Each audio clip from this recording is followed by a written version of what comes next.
Welcome back to the Warbird Mistress. This is the week beginning Friday the 10th of July, 1942, and this is a walk through the war. We begin as 1B-24 on the 10th aborts a recon mission to Kiska due to the weather, and on the 11th, as 4B-24s take off for weather, bombing, and photo recon missions towards Kiska Island, they are attacked by a pair of Roof seaplane fighters. They suffer no losses and press their attack, bombing a cruiser at Kiska, although the weather prevents them from knowing the outcome. On Sunday the 12th, again 3 B-24s are dispatched for the same purposes towards Kiska, but they are forced to turn back due to the weather.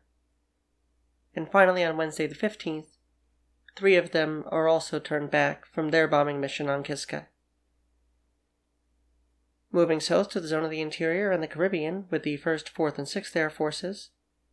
On the 10th, the Army Air Forces planners responsible for Operation Bolero estimate 137 groups in the UK by the 31st of December 1943. Meanwhile, on Wednesday the 15th in Western Defense Command, that is the 4th Air Force, the 392nd Bomb Squadron Heavy of the 30th Heavy Bomb Group moves from Hammerfield to Marchfield as they continue to fly ASW patrols with LB-30s. Now across the pond to the 8th Air Force in the ETO. On Saturday the 11th of July 1942, the first formal decoration ceremony is held in the 8th Air Force. Major General Carl Spaatz pins the Distinguished Service Cross on Major Charles C. Kagelman for his extraordinary gallantry and heroism during the raid on the 4th of July. The next day, all 6 of the 6 RAF Bostons borrowed by the 15th Light Bomb Squadron hit Upfield Airfield in Picardy. 2 aircraft are damaged and no casualties are suffered. Following this mission, the 15th Bomb Squadron Light stands down to prepare their way for their own Bostons, which are indeed ex-RAF machines. And finally, on Monday the 13th of July 1942, the headquarters of the 52nd Fighter Group arrives at RAF Eglinton at Math in County Derry. Arriving from the U.S., they now are stationed alongside Royal Air Force and Royal Navy units. In warmer waters of the Mediterranean, we join the Middle East Air Force, where on Friday the 10th of July 1942, the 57th Fighter Group, en route from the U.S., is assigned to the U.S. Army Middle East Air Force. The next day, on Saturday the 11th, B-24s attack harbor and shipping at Benghazi as the midnight hours into the 12th arrive. Another night strike occurs on the night of the 13th into Tuesday the 14th as B-17s bomb Tobruk Harbor and B-24s hit ships and the harbor at Benghazi. Heavy flak fire accounts for the loss of a single Liberator. And in the night hours of the 15th, Wednesday, into the 16th, Thursday, B-24s once again, like every night in the mellow moonlight when they're out bombing with all their might, give the run around to the ships in the harbor at Benghazi, Libya. And with that, we turn from the Girlfriends of the Whirling Dervish over to the CBI and the 10th Air Force, where from Friday the 10th to Tuesday the 14th of July, poor weather means maintenance and R&R for the 10th. On Wednesday the 15th, the India-China Ferrying Command is activated to replace the heretofore independent Assam-Burma-China Command. They are stationed in Dumdum outside Calcutta and maintain the lines of communication connecting Kunming via the Assam Valley and the Cairo-Karachi supply route. On Thursday the 16th of July 1942, 4 B-25s in Kuilin, China, with P-40 escorts, bomb a storage area at Hankow, starting a fire that is later reported to have burned for 3 days. The B-25s on their return trip land at Hanyang, which lies 300 miles out of the 500 miles between the target and their home base.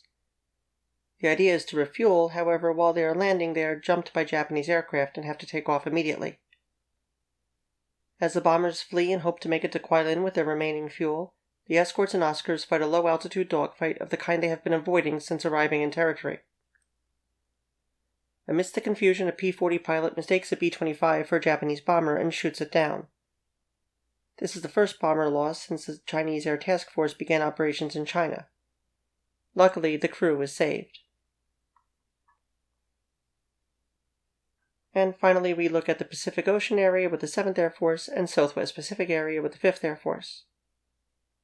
On Friday, the 10th of July, 1942, the ground echelon of the 7th Air Force's 11th Bomb Group Heavy leaves Hawaii for the South Pacific. Aboard the USS Argonne, they take off with the 2 Clemson-class destroyers, the Southard and Hovey, and arrive at Canton Island on the 16th. Departing Canton on the 17th, they then head forward to Suva in the Fiji Islands, where they arrive on the 21st, and depart on the 23rd for Nomea in French New Caledonia, where Vice Admiral Gormley makes his station. The air component will begin leaving Hickam Field, Hawaii for the South Pacific on Wednesday, the 15th of July. Also on Wednesday, a single B-17 bombed Samoa, New Guinea. Whether one aircraft or many, the lack of interceptors from the fighter bases at Lae and Samoa show that the Japanese are woefully incapable of predicting Allied air activity. Thanks again, and once again, I'm sorry that it took a while for this one to come out. I have the other two already scripted, ready to go. I just have to narrate them, and as Virginia Woolf, I believe it was, said, it is always worthy to have a room of one's own, and boy, I wish I did. So if you enjoy this series, or any of my videos for that matter, don't forget to subscribe. I think I just hit the milestone of 3,000, so, thank you so much for your support. I was happy when I hit 100, and now I'm at 3,000. Of course, a special shout out goes to my top-level YouTube members and Patreon patrons, Dennis Ferguson, Christopher Strode, Bruce Covell, and Michael Schumle, as well as anyone who likes, shares, comments, and otherwise supports this channel.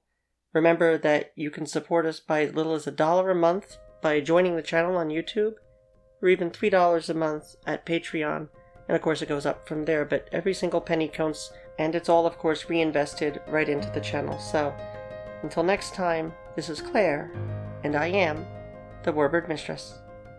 Take care.